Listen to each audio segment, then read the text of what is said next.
¿Eso era parte de la intro? No. Acción.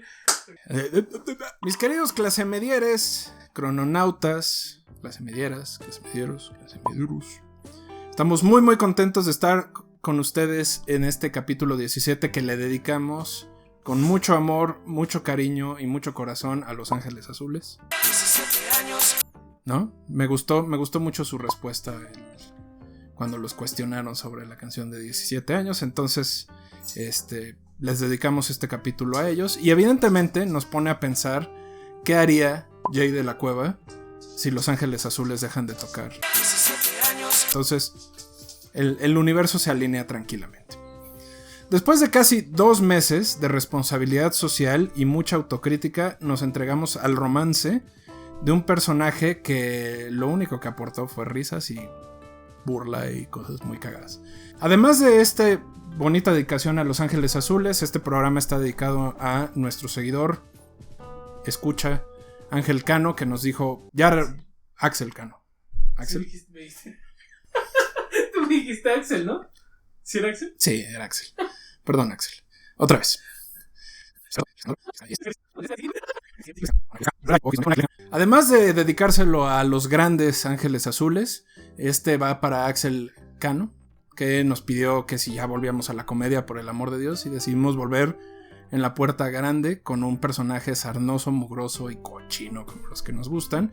Ahora bien, eso no quiere decir que haya sido cualquier cosa. Habría que pensar cómo en su época habrían sido recibidos sus chistes y sobre todo los comentarios que hacía.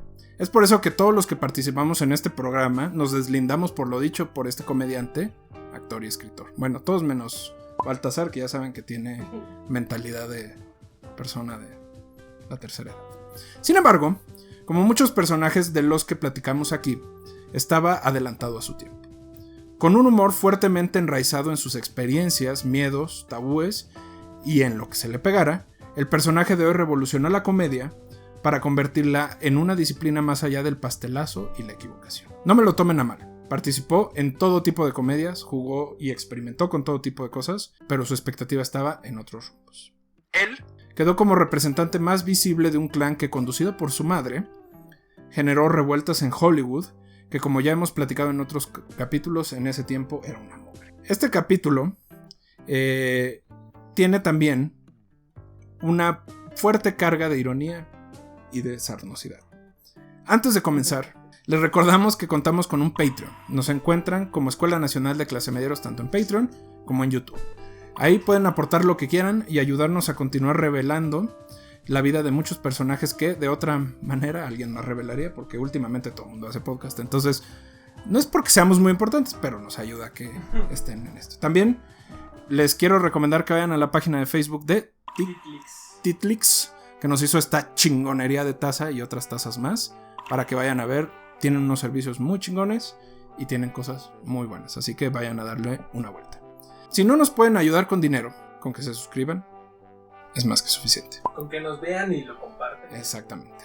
Mientras escribimos este bonito guión, estamos escuchando al grupo norteamericano The Devil Makes Three. Échenle un ojo en plataformas, está muy bueno. Es una especie como de country así medio cochinón, de ese que me gusta.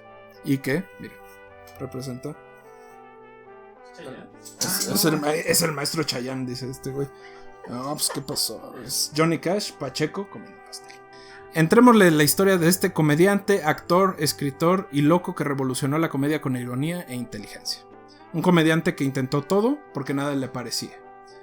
Mi Marx favorito, Groucho Marx. Un aplauso.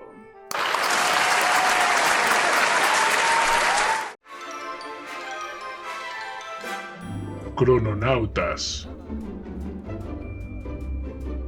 ¿Sabe usted por qué estaba con ella?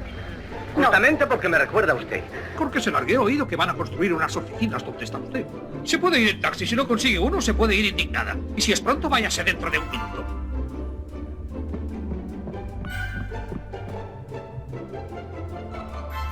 Levántese, esa no es forma de entrar en una taberna, es la forma de salir.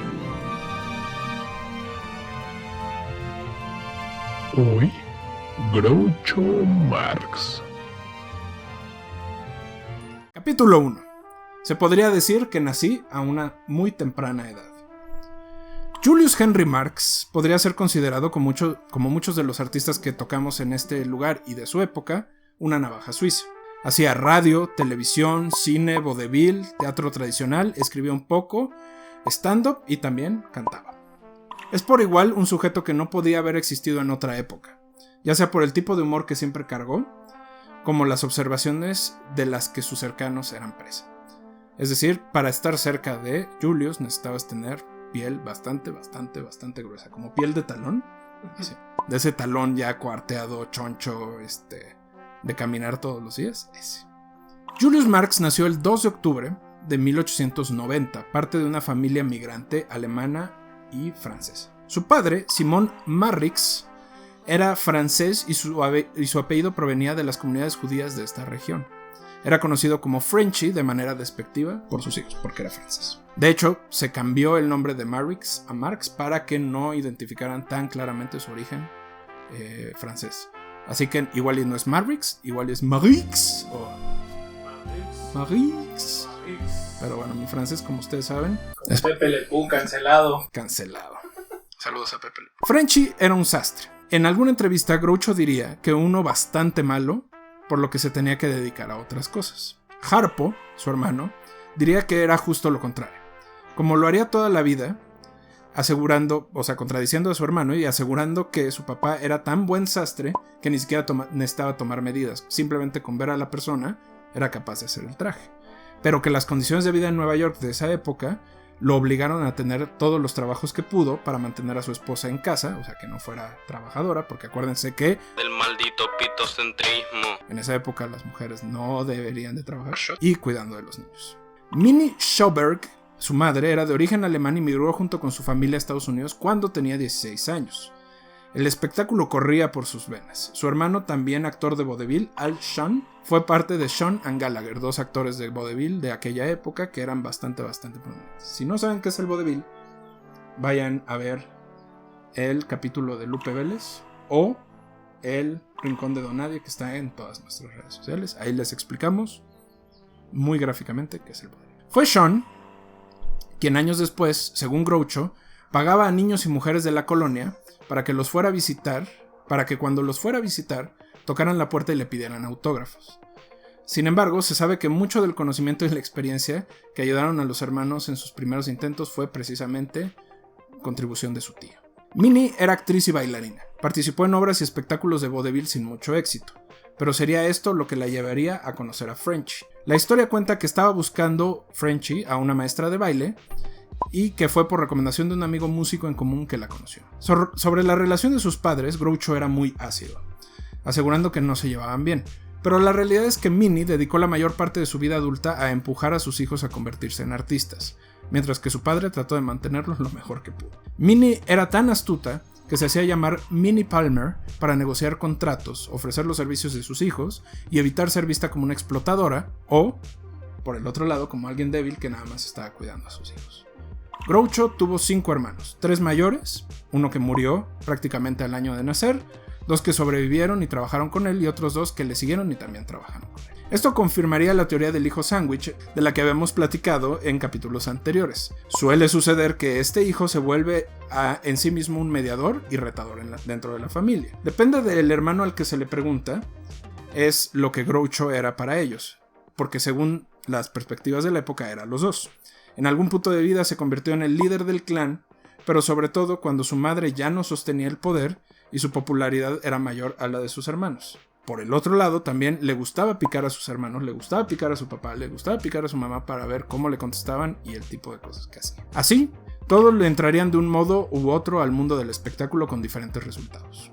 Leonard Chico Marx, Adolf, sí todavía se podía usar ese nombre en esa época, Harpo Marx, Milton Gumo Marx y Herbert Seppo Marx. Si un día llego a tener 5 perros, esos van a ser todos los nombres. Sobre la niñez de Julius hay pocos datos y muchos mitos. Se sabe que en un inicio quería ser médico, cuestión que se vio truncada en el momento que tuvo que dejar sus estudios y trabajar para apoyar a su familia. El dejar la escuela lo marcó, y esto lo hizo extremadamente sensible con respecto a su nivel cultural y de educación. Si se observa con detenimiento, Groucho es el clásico comediante que prefiere atacar antes de ser atacado.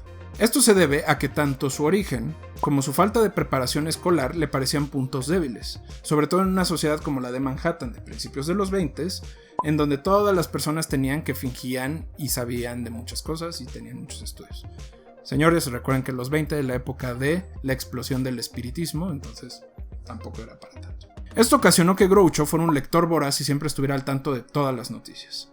Esta compensación le ayudaría años más tarde a desarrollar un estilo de humor y sobre todo a tener herramientas para conquistar mujeres, cosa que le encantaba hacer. El tema de las mujeres es sumamente común, tanto en su comedia como en sus escritos. Sin embargo, me gustaría recuperar esta parte de las memorias de un amante sarnoso que explican probablemente de dónde viene dicha pasión. Groucho, donde sea que estés, perdona por execrar dentro de tus palabras. La primera vez que me di cuenta, diría Groucho, que existía un mundo fantástico fue cuando vino un día a visitar a mi madre, la única tía de mi familia que estaba cargada de dinero y de aires sofisticados. Su cabello era rojo, llevaba unos tacones altos y tenía unas formas bellas y tensas que se acentuaban ahí donde se supone que deben acentuarse todas las formas deseables. Cuando penetró en nuestro piso, toda la atmósfera se llenó de una fragancia exótica y seductora, que más tarde, a lo largo de mi vida, reconocí como el olor típico de un burdel. Mi tía era extraordinariamente hermosa y cuando me miró, sonrió con un aire de admiración. Volviéndose hacia mi madre, le dijo: ¿sabes, Minnie? Julius tiene los ojos pardos más grandes y más hermosos que he visto. No volvió a mirarme, pero yo proseguí observándola fijamente con la esperanza de que, si mis ojos seguían penetrándola, ella me pagaría con un nuevo cumplido. Pero no, eso nunca pasó. Esto demostró que durante toda su vida, Groucho estaba ahí y en el mundo por la atención, y que era en realidad lo que esperaba de todos. Capítulo 2. En la cárcel, un buen amigo tratará de liberarte. Un gran amigo estará a tu lado diciendo: qué chingón es tú. Ser médico no fue opción. Al abandonar la escuela y comenzar a trabajar para apoyar a su familia, Julius se encontraba en una diatriba. Por un lado, abandonar a sus hermanos y hacer una vida por su cuenta, o quedarse y ver qué pasaba. Eligió lo segundo. La vida de los hermanos Marx, aunque con carencia, sería descrita por el mismo Groucho como extremadamente divertida. Sus hermanos, así como su madre, pasaban horas discutiendo y jugándose bromas, cuestión que moldearía otra parte de su personalidad. De hecho, su nombre Groucho proviene precisamente de la burla que le hacían sus hermanos al referirse a él como enojón o malhumorado. Para quienes convivieron con él, este sería su carácter fuera de la pantalla. Un hombre con un humor pesado, siempre en busca de quien burlarse, tacaño e incluso insoportable. Sin embargo, el talento sería su tarjeta de entrada. Cuando su madre estaba empujando a Chico, su hermano mayor, este estaba en clases de piano. En dichas clases, Julio se acercaba con curiosidad y comenzó a cantar. Su madre, que tenía en mente convertirlos a todos en artistas, reconoció en él una voz de soprano muy, muy interesante y trató de empujarlo. Cuando vio esta oportunidad, que para ella era de oro, decidió que se integraran al vodevil. Su primera experiencia fue con el Jean Leroy Trio, o el trío de Jean Leroy. Estuvo trabajando un tiempo con ellos, se fueron de gira, pero todo se fue a la chingada cuando los dos músicos que lo acompañaban lo dejaron abandonado y se llevaron todo el dinero de todas las entradas de lo que habían ganado en la gira. ¡Desgraciados todos! ¡Hijos de su chingada madre! ¡Cabrones! ¡Chinguen a su madre todos! Minnie tuvo que enviarle dinero para que pudiera regresar, y podemos adivinar que además de las carencias que tuvo de niño económicamente, este fue uno de los elementos que caracterizaría su marrez, lo regiomontano de su acción, por decirlo de alguna manera. Porque, como sabe, aquí el productor es norteño, son bastante tacaños. A su regreso, su madre fundó el grupo The Four Nightingales, junto con Gomo y Harpo, además de Lou Levy, un cantante que era bastante experimentado y que los acompañaba. El nombre, en clara referencia a Florence Nightingale, de la que Minnie era extremadamente fan, es también parte de las muestras de cómo Groucho fue generando su propio humor, a partir de esta inteligencia, de cambiar los términos y de generar nuevas formas de hacerlo. Evidentemente se lo debía 100% a su mamá. Estuvieron de gira durante varios meses, centrando su espectáculo en canciones y ciertos fragmentos de actuación. Cuando la costa este no funcionó, decidieron explorar el centro del país. Nunca lograron llamar la atención. La vida en gira no era tan glamorosa como se podría pensar. Pasaban horas en la carretera, llegaban a lugares que apenas tenían 10 espectadores y recorrían los pueblos en donde eran abuchados o apenas les pagaban para que siguieran actuando. O les pagaban con comida, o les pagaban con fiesta, alcohol. Pasaron un tiempo en ese tenor hasta que un día hartos, contaría Harpo, decidieron mandar todo a la chingada y comenzar a contar chistes. Total, a nadie le importaba. Imagínense que están en un show así de y dicen, ya, ¿sabes qué, güey? La gente ya no nos cree. Vamos a contar chistes. Y empezaron a molestarse entre ellos. Esto resultó que, para su sorpresa, eran mejores comediantes que cantantes. Así, la gente les empezó a aplaudir y se empezó a reír y decidieron darle el vuelco a la comedia.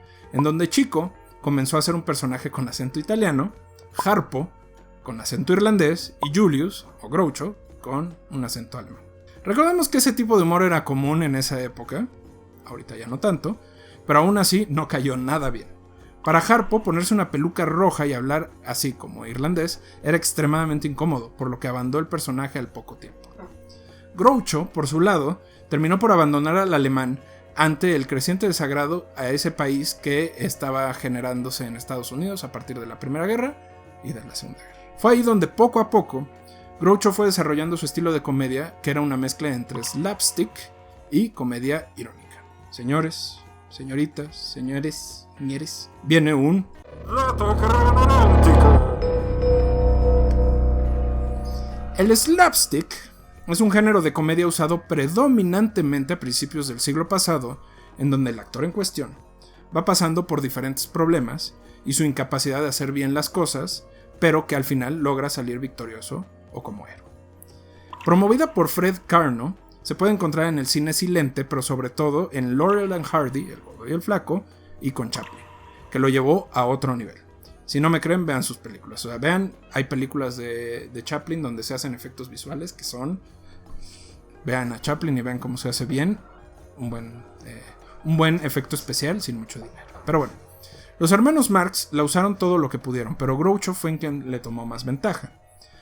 Durante esos años utilizó un bigote falso para las actuaciones, pero cuando ya no pudo hacerlo, porque llegó tarde, ya sea porque estaba ebrio, se había ido de fiesta o porque su hijo nació, no se sabe por qué, decidió pintarse un bigote con una... que debería de hacerlo yo para evitar este bigote culero que tengo. Se pintó con una pintura de aceite fuerte y se pintó también las cejas, ¿no? Al darse cuenta que a la gente no le importaba, decidió que ese iba a ser su estilo y así se quedó. Al darse cuenta de que la gente no lo... Ok, eso ya lo... Perdón.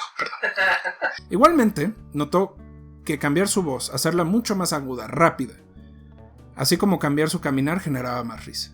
Otra vez, este era un tipo de comedia donde ese tipo de cosas funcionaba, ¿no? Cambiar su tipo de caminar implicaba que caminaba como si tuviera una pierna mala.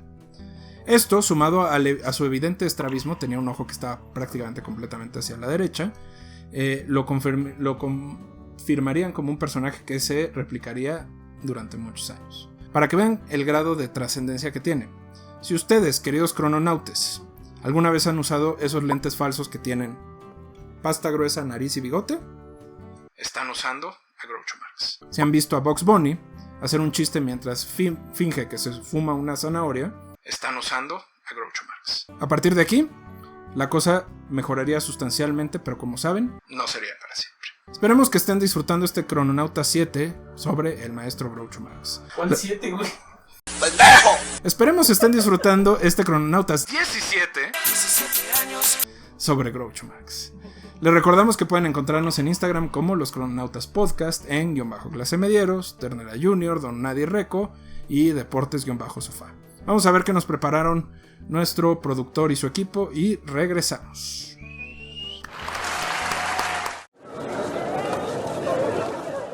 Intermedio clase mediero.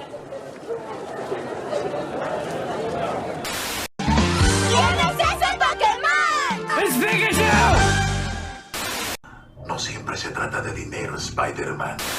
¿Qué ole? ¿Cómo están? Yo soy Don Nadie y este es un Crono Nugget presentado por En la Luna Joyería. Como se darán cuenta, el divo de Toluca, el señor Baltasar, desapareció con las joyas y el dinero. pero le mandamos al hombre pájaro de Monterrey para que lo regrese a trabajar inmediatamente. Pero bueno, volvamos al tema. Desde la existencia y propagación del cristianismo, la serpiente ha sido considerada como un símbolo de maldad y terror en el mundo occidental. Sin embargo, no siempre fue así. En la historia hay diversos ejemplos de la serpiente constituyendo valores como la fuerza, la resiliencia y el poder. En Egipto, la serpiente cobra era la representación de la diosa Udayet, quien era la protectora de los faraones en el Egipto Bajo. Ureo, que era la representación de esta cobra en los tocados, solo podía ser usada por la realeza y los faraones y definitivamente representaba poder, valor y astucia. En China, significaba longevidad y supervivencia, pero sobre todo sabiduría. Antes que los dragones, las serpientes eran consideradas como transporte de la buena suerte y la fortuna, y era a través de ellas que las buenas noticias se hacían llegar a todo el reino. Igualmente, el cambio de piel era considerado una especie de desprendimiento de lo malo, en la tierra y de la posibilidad de renovarse constantemente. Otro caso interesante es el del 9 de mayo de 1754, donde Benjamin Franklin publicó una ilustración donde mostraba una serpiente dividida en 8. Cada una de las partes representaba una de las colonias que a él le interesaban, con la frase «Únete o muere». La utilización de las serpientes se atribuye a una creencia de la época en donde ellas podrían perder partes de su cuerpo y seguir sobreviviendo. Así que ya saben, si andan en búsqueda de algo que represente cómo cambian, aprenden, mejoran y se empoderan, chequen esta pieza de En la Luna Joyería, construida para representar la supervivencia, crecimiento y sabiduría que desarrollamos día a día y en todos los problemas que enfrentamos. Vayan a enlaluna.joyería en Instagram y hagan sus pedidos. Yo soy Don Nadie y si alguien ve al Divo de Toluca, dígale que me voy a quedar con su peluche de AMLO con el que puede dormir. Buena semana, los queremos. ¿Qué producen en tu casa del corte? No le meten en mi vida.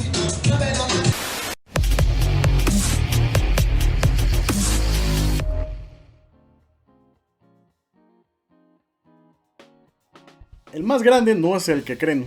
Bienvenidos, ¿cómo están? A una nueva entrega de su cápsula semanal Deportes desde el sofá en su intermedio clase mediero en la Escuela Nacional de Clase Medieros con su episodio Crononautas.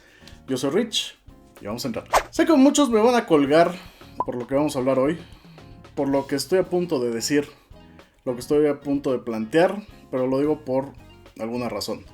Creo muy en lo profundo, más allá de lo que puedan pensar muchas personas, y entendiendo a personas allegadas que saben lo aficionado que soy del básquetbol y lo aficionado que soy de ciertos jugadores, en especial mis 3 jugadores favoritos, que son de los Lakers.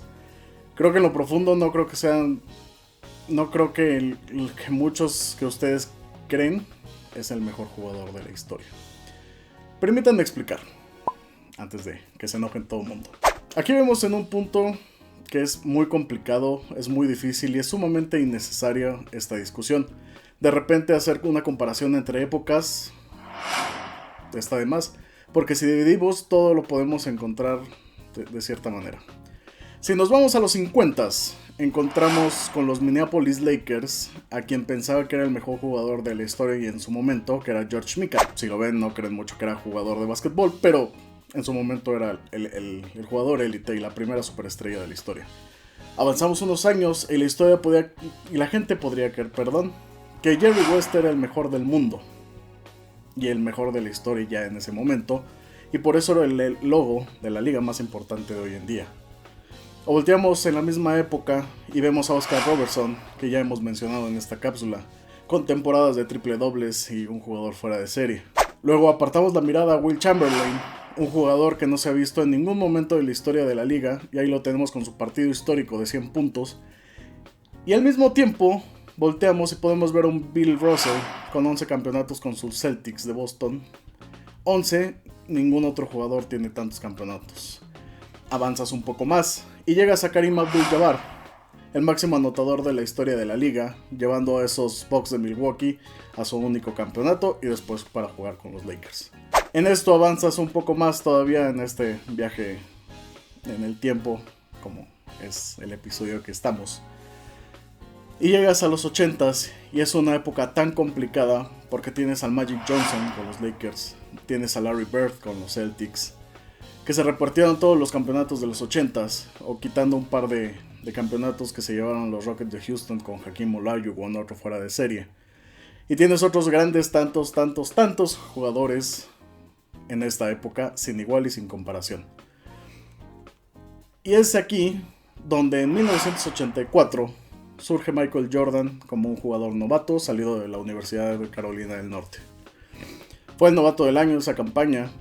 En su primer año ya tenía un contrato con Nike, con los Jordan 1, que pensaban que no se iban a vender, pero se vendieron de más. Y en los primeros años ya tenía un contrato incluso con Gatorade.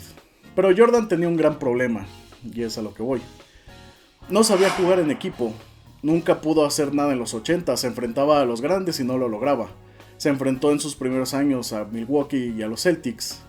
Y sí, tiene el récord de 63 puntos en un partido de playoffs contra los Celtics de Larry Bird. Y el resto de la liga quedó impresionado. Pero pues no le sirvió de nada, hasta ahí quedó. Después fue verse cara a cara con los Pistones de Detroit de Isaiah Thomas, de Dennis Rodman, de Bill Laimbeer o de Joe Dumars, y que estos los eliminaran 3 años consecutivos.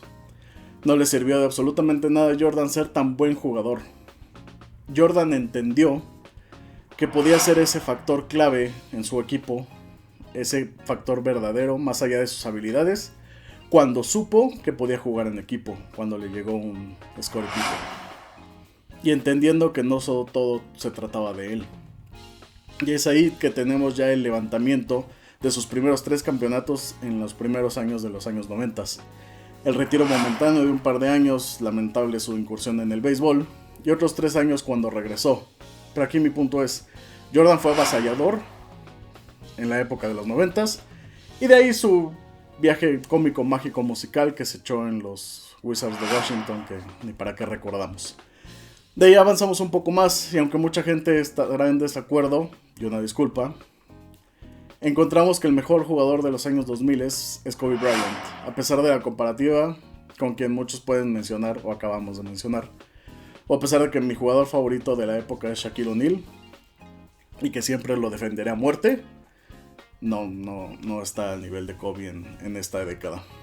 También es pensar que en los años 2010, o en la década de los 2010, que a muchos no les gusta, que a muchos no les parece, podemos ver que al final LeBron James es el jugador más dominante de esta década, muy a la par de Stephen Curry, que dio una revolución en el juego. Entendamos una cosa, y a lo que voy es, luego de hacer este rebuscado planteamiento y tan largo, y de menos aprendieron algo de básquetbol, es muy difícil hacer un llamado con seguridad de quién tiene que ser el mejor de la historia. Mezclar o comparar épocas es muy complicado. No es lo mismo con jugadores que estaban en 1962 a cómo jugaban ya en el 2008. No es lo mismo las reglas que se tenían en los años 80, por ejemplo, que no se tenía un reloj de pintura, tal vez en los 70s con Will Chamberlain, por eso pudo anotar 100 puntos. O lo suave que se ha vuelto ya la liga para llamar foul para cualquier cosa hoy en día. O en su momento en los 70s que ni siquiera tenían línea de 3. Todo va de la mano. Y sé que si queremos decirlo así es difícil. Tal vez si Jordan jugara hoy, podría promediar hasta 50 puntos por juego. Pero no es la idea. No es como tendríamos que verlo. Es muy complicado sacar de esta idea aferrada a todos los aficionados hoy en día. Es que Jordan es el mejor de la historia y es por eso que es mi jugador favorito. Y yo ya no veo nada de básquetbol porque desde que se retiró no es lo mismo. El básquetbol ya se acabó y nada es igual y todos son maletas porque son bla bla bla. No lo veamos así. Yo siempre defenderé a muerte a Magic Johnson, a Kobe Bryant, a Shaquille O'Neal, que son jugadores fuera de serie, mis jugadores favoritos como ya lo he mencionado. Pero no podemos encerrarnos a solo decir es que este es el jugador más importante y es el mejor jugador de la historia porque es mi jugador favorito. Y ya, no creo que sea correcto mencionarlo de esta forma. Creo que desafortunadamente esas ideas dañan mucho el deporte y a la afición que puede disfrutar esto. En mi opinión, creo que caemos en esto. Y si ya de plano no nos ponemos de acuerdo, siempre podemos recurrir a mencionar que Brian Scalabrine, la White Mamba, puede ser el mejor jugador de todos los tiempos. Pero bueno, muchísimas gracias. Recuerden que nos pueden encontrar en Instagram en @deportes_sofá. Todas las solicitudes de tema son bienvenidas. Muchísimas gracias por acompañarnos en esta cápsula de deportes desde el sofá. Esto es el Intermedio Clase Mediero en su cápsula semanal de Crononautas. Esto es la Escuela Nacional de Clase Medieros. Yo soy Rich. Ahí se ven. There are too many of them. What are we going to do?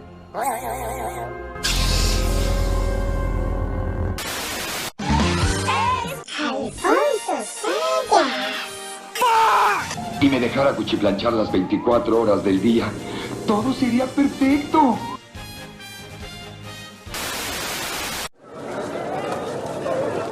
Fin del intermedio.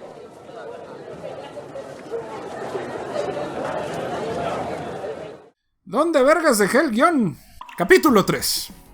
Aprende de los errores de otros, porque uno no tiene tanto tiempo para hacerlos uno mismo. Los hermanos Marx se convirtieron en un hit en Broadway. Fueron por mucho tiempo el único acto que logró tener 3 obras consecutivas con éxito abrumador. De hecho, el Palace Theatre fue quien los albergó y se autonombraba a sí mismo el Valhalla del vodevil. Imagínense el grado de mamador que era el dueño de ese lugar. Pero bueno, esto llamó la atención de la incipiente industria de Hollywood, que como vimos en Crononautas de Lupe Vélez, Ryan, estaba en busca de sus grandes estrellas cada 5 minutos. Era una industria incipiente, estaba buscando nuevas cosas, etc. Al voltear a Broadway y al teatro, se encontraron con estos sujetos que, si bien eran problemáticos entre ellos, también eran extremadamente exitosos. Se puede asegurar que cuando llegaron a Hollywood eran lo suficientemente famosos para generar su propia audiencia, y así fue. Se habla de una primera película que fue destruida. El mito es grande. Por un lado se dice que era una bala directa a los alemanes y a los ingleses, que en ese entonces estaban en serio conflicto y para la que los comediantes, los hermanos Marx, decían que eran los malos del cuento. Hay quienes dicen que el humor era tan misógino y racista que incluso en aquella época, imagínense, estamos hablando de principios del siglo XX, era insostenible. La película se destruyó y poco o nada se sabe de qué trataba. Así, decidieron mejor llevar al cine y adaptar sus propios shows, los que habían tenido en Broadway, lo cual mostró ser mucho más efectivo. Para este entonces, Groucho era la figura más reconocida del clan y en general el que sostenía las películas.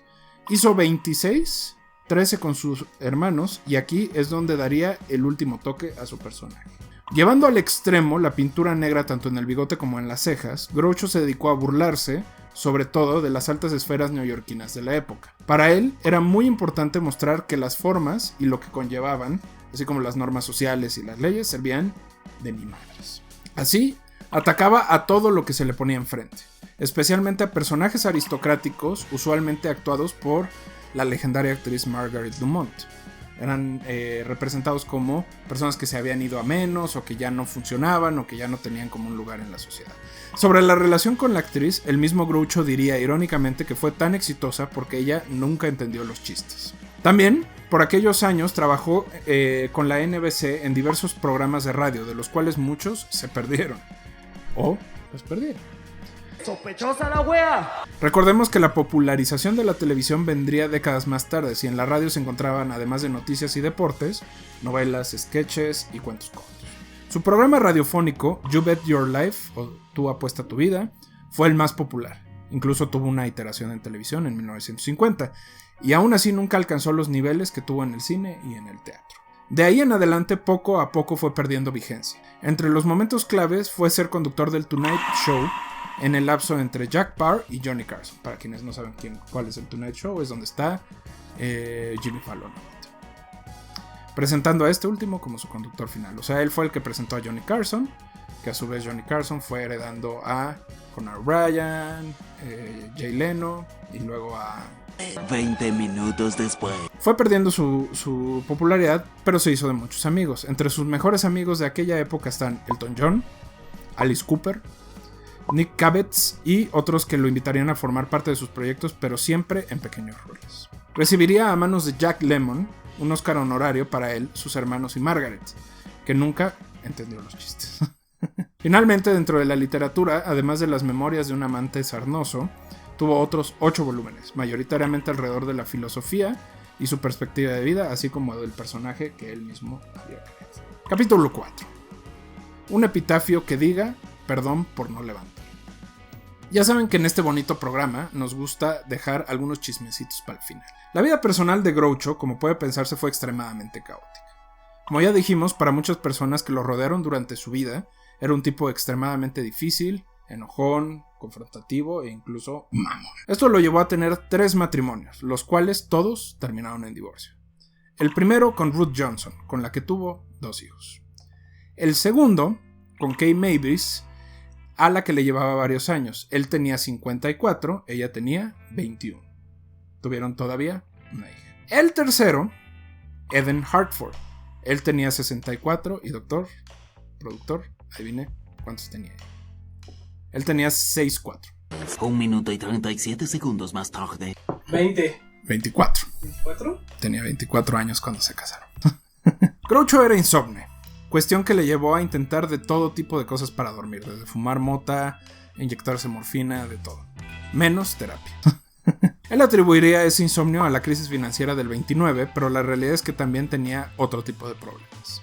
Aunque nada de lo que a continuación diremos está comprobado, se sabe, por relatos de personas que vivieron con él y con las que platicó, que vivía en constante depresión y ansiedad, lo cual podría haber generado largos periodos de abandono y de insomnio. Los fracasos en los últimos años de su carrera, el rompimiento de los hermanos Marx, habrían pegado fuerte porque, como recordamos, Groucho era especialmente egomaníaco y perfeccionista. Tampoco se pudo ajustar a los entonces nuevos medios como la televisión y el cine, mucho menos a la música, lo cual lo hacía sentir un tanto inservible. Su última compañera, Erin Fleming, sería el último empuje que necesitaba el actor para intentar revivir su carrera. Sin embargo, sus hijos, especialmente Arthur, que era su hijo mayor, consideraban que en realidad ella tomaba ventaja de él o estaba abusando de él. La realidad es que mentalmente Groucho no estaba bien y habría tenido varios eventos e infartos causados por el tabaquismo y el alcoholismo que siempre lo acompañó, lo cual ya le hacía dudar sobre ciertas cosas, le hacía contar mentiras, le hacía pasar por otras cosas. Esto lo llevó a participar en eventos en los que ya no mostraba la lucidez que lo caracterizaba e incluso eran vistos como intentos por obtener dinero. Esto lo llevó también a poner un show y a grabar un disco que no fue nada bien recibido por la crítica, An Evening with Groucho, o Una tardecita con Groucho. Dinero que no necesitaba del todo, y esa es la realidad, porque a pesar de todo, su avaricia le funcionó para tener un nivel de vida relativamente cómodo en sus últimos años. Groucho comenzó a tener problemas de salud que lo llevaron al hospital con una neumonía de la que ya no saldría. Al respecto, un amigo al que en sus épocas de radio conoció, llamado George Freeman, diría: recuerdo la última vez que vi a Groucho, tenía tubos en la nariz. Cuando me vio, estaba débil, pero ahí estaba. Cuando me vio, puso sus manos sobre los tubos y lo tocó como si fuera un clarinete. Me sacó lágrimas. Julius Groucho Marx murió en agosto 19. Murió unos cuantos días cerca de la muerte de Elvis, lo cual le impidió que se diera el reconocimiento necesario, pero que funciona como un chiste que él mismo hubiera planeado hacia sí mismo. De su legado, robando de Wikipedia, como a veces hacemos, les contamos algunos datos interesantes. Nate Perrin, escritor y amigo de él y sus hermanos, basó su personaje como Homero Adams, en la serie de los Adams de los 60s, en Groucho. Don't Shoot Me, I'm Only the Piano Player, o No me disparen, soy solo el que toca el piano, de Elton John, tiene varias referencias a Groucho y a sus hermanos, además de que el título es memoria de uno de sus encuentros, donde un día Groucho llegó, le puso así como: te voy a disparar, y Elton John le dijo: no me dispares, yo solo toco el piano. Finalmente, este es porque soy muy fan de las películas y este no está sacado de Wikipedia. La trilogía de películas de Rob Zombie, House of the Thousand Corpses, The Devil's Reject y Three from Hell está llena de referencias a Groucho Marx. La más importante, Captain Spaulding y Otis P. Driftwood, que son dos de los principales personajes, así como el nombre de la familia Firefly. Todos son personajes que aparecieron en distintas películas de los hermanos Marx. Así pues, los dejo con esta frase que en él luce maravillosa, pero que aplica a varios influencers y políticos de este tiempo. Aquí están mis principios. Si no te gustan, acá tengo otros. A mí me gustaba mucho abrir mi curso de cuando daba clases en la Ibero. Yo abría con esa frase y les sacaba mucho de onda que les dijera que no tenía principios. pero ahora que ya están en el mundo laboral saben a qué me refiero. Pero bueno, si alguno me está viendo. Esperemos que les haya gustado este Crononautas número 17. Recuerden que nos encuentran en Instagram como @loscrononautaspodcast, está @ternera_junior, @en_clasemedieros, @deportes_sofá y @donadierreco. Ahí nos encuentran para cualquier cosa, reclamo, insulto, discusión, lo que ustedes quieran. También estamos en YouTube como Escuela Nacional de Clase Medieros y en Patreon como en_clasemedieros. Échenos la mano suscribiéndose o siendo patrones o ayudándonos, compartiéndonos con sus familiares. Si quieren torturar a alguien, si odian a su jefe, mándenle un video mío. Eso siempre ayuda para que los corran y les den un buen dinero. Los queremos harto. Tengan una muy buena semana. Esperemos que todos estén muy bien. Los queremos. Un aplauso. Gracias.